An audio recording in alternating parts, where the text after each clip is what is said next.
कर लें और साथ ही वीडियो को लाइक करके नीचे कमेंट बॉक्स में अपनी राय ज़रूर दें। तो चलिए बढ़ते हैं आज की एक और लेटेस्ट हॉरर स्टोरी की ओर। दोस्तों, ये घटना उस रात की है जब मैं माल की डिलीवरी करके मुरैठा से सोनपुर जा रहा था। वहाँ पर मुझे एक दूसरे क्लाइंट से मिलना था जो मुझे एक नया काम देने वाला था।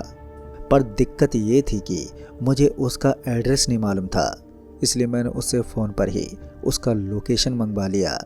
फ़ोन पर लोकेशन आने के बाद जब मैंने लोकेशन की ओर बढ़ना शुरू किया तो मैंने नोटिस किया कि ये तो वही जगह है जहाँ पर अक्सर ट्रक ड्राइवर आने से कतराते हैं।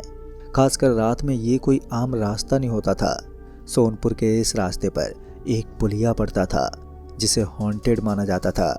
ड्राइवर्स का मानना था कि यहाँ पर किसी की आत्मा भटकती है और वो हर गुजरने वाले यात्रियों को तंग करती है।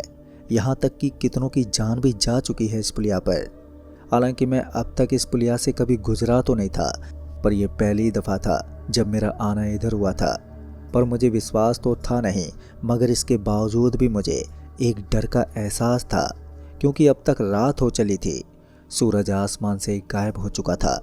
आसमान में कालेपन के साथ साथ अब हवा में एक नमी फैल गई थी, ठंडक जो आपको अलग सी बेचैनी का एहसास कराती हो। वैसे तो मैं अकेला नहीं था, मेरे साथ मेरा खलासी विदुर वो भी मेरे साथ में था। तो ऐसे में मुझे डरने वाली भी कोई बात नहीं लग रही थी। इसलिए मैंने अपने उस क्लाइंट से मिलने का मन बना लिया और ट्रक सोनपुर के उस हाईवे की ओर ले लिया जिधर पड़ता था वो पुलिया। रास्ते भर तो वैसे कोई दिक्कत नहीं हुई, पर जैसे जैसे ट्रक उस पुलिया के करीब पहुंची तो वैसे वैसे ट्रक में कुछ अजीब सी चीज़ें होने लगी। जैसे अब इंजन में एक घरघराहट सी आवाज़ आने लगी, मानो ट्रक खराब होने वाला हो। इससे पहले मैंने कभी भी ऐसा एक्सपीरियंस नहीं किया था। खैर, ये इतनी बड़ी बात तो नहीं थी, इसलिए मैंने इस बात पर इतना ज़्यादा ध्यान नहीं दिया और ट्रक को आगे ही बढ़ाता रहा।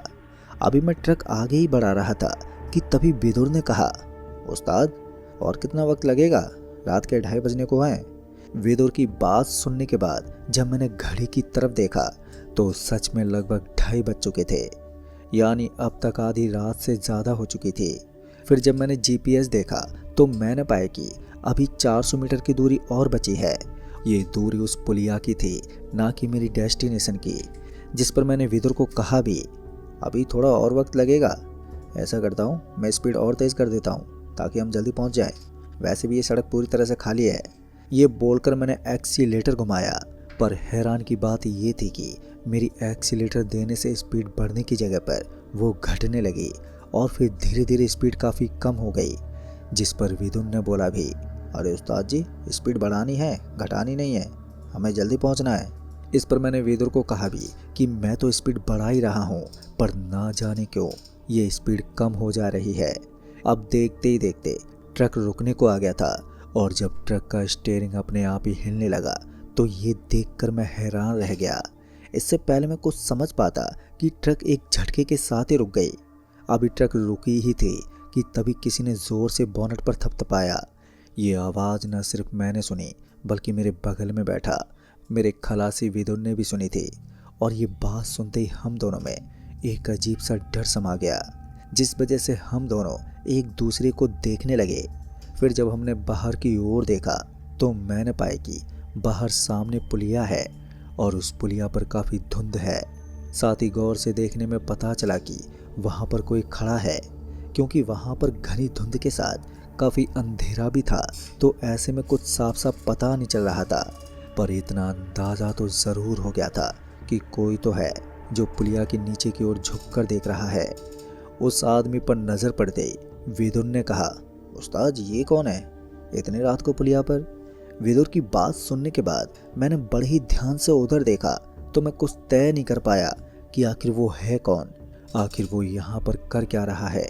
एक तो पहले ही ट्रक अपने आप ही बंद हो चुका था और ऊपर से ये अनजान जगह, डर तो लग ही रहा था। पर उस वक्त ट्रक से उतर करके ट्रक की जांच करने के अलावा हमारे पास कोई चारा भी नहीं था। लिहाजा मैं और विदुर ट्रक से दोनों एक साथ ही उतरे, ये देखने के लिए कि ट्रक में कौन सी खराबी आई है, आखिर ट्रक बंद क्यों हो गया है। जहां मैं ट्रक से उतरते ही ट्रक के बोनट की तरफ बढ़ गया तो वहीं दूसरी तरफ विदुर उतरने के बाद वो सीधा उस आदमी की तरफ बढ़ा जो पुलिया के किनारे खड़ा हुआ नजर आ रहा था और उस पर चिल्लाते हुए बोला, अरे कौन हो भाई साहब, इतनी रात को यहाँ पर क्या कर रहे हो? हालांकि विदुर को ये नहीं करना चाहिए था। इससे पहले मैं विदुर को रोक पाता कि विदुर उसके करीब जा पहुंचा। अभी मैं यही सोच रहा था कि अब क्या होगा कि तभी विदुर बोला, अरे उस्ताद, हम तो खामखा घबरा रहे थे, यहाँ तो कोई है ही नहीं। यहाँ तो सिर्फ एक बोर्ड लगा हुआ है, इस पर लिखा है सिवा ट्रांसपोर्ट। साथ ही यहाँ एक भीगी हुई कमीज बोर्ड से लटकी हुई है और इसी कमीज को देखकर हम धोखा खा गए हैं कि यहाँ पर कोई इंसान है। अब ये बोलते हुए विदुर मेरी ओर आया और फिर हम दोनों ने ट्रक की जांच करनी शुरू की। पर एसआईआर को लेकर बहुत बड़ी खबर इस वक्त आ रही है। चुनाव आयोग ने अधिकारियों आंटी जी, कितना जरूरी है ये एसआईआर? अरे जैसे अपने घर में साफ सफाई करना जरूरी है, वैसे ही देश के घुसपैठिया वोटर साफ करने के लिए ये एसआईआर जरूरी है। बचाने को असली वोटर का अधिकार जरूरी है एसआईआर।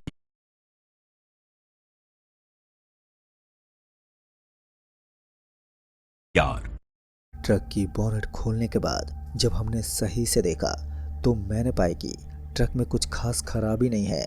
ट्रक में हमें ऐसी कुछ बात नजर ही नहीं आई जिससे ट्रक बंद पड़ जाता।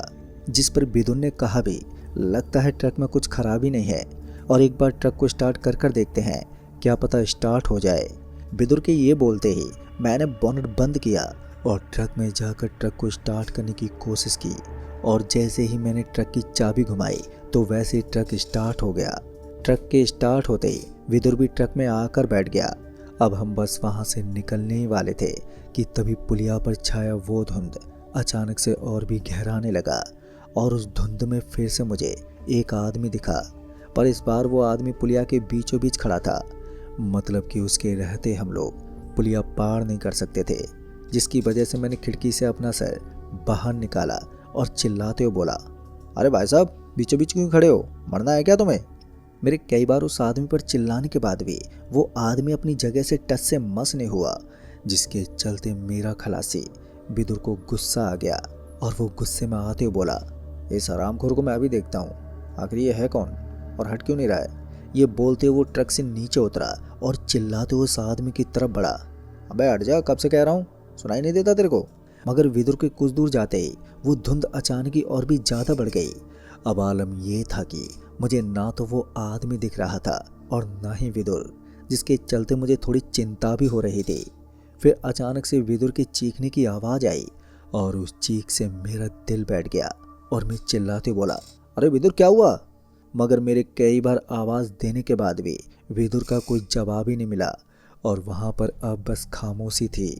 जब अगले कुछ मिनट तक विदुर की कोई आवाज़ ही नहीं आई तो मैं ट्रक से नीचे उतरा और विदुर को आवाज़ देते हुए उसे ढूंढने लगा कि विदुर कहाँ हो तुम, पर वो कोहरा इतना घना था कि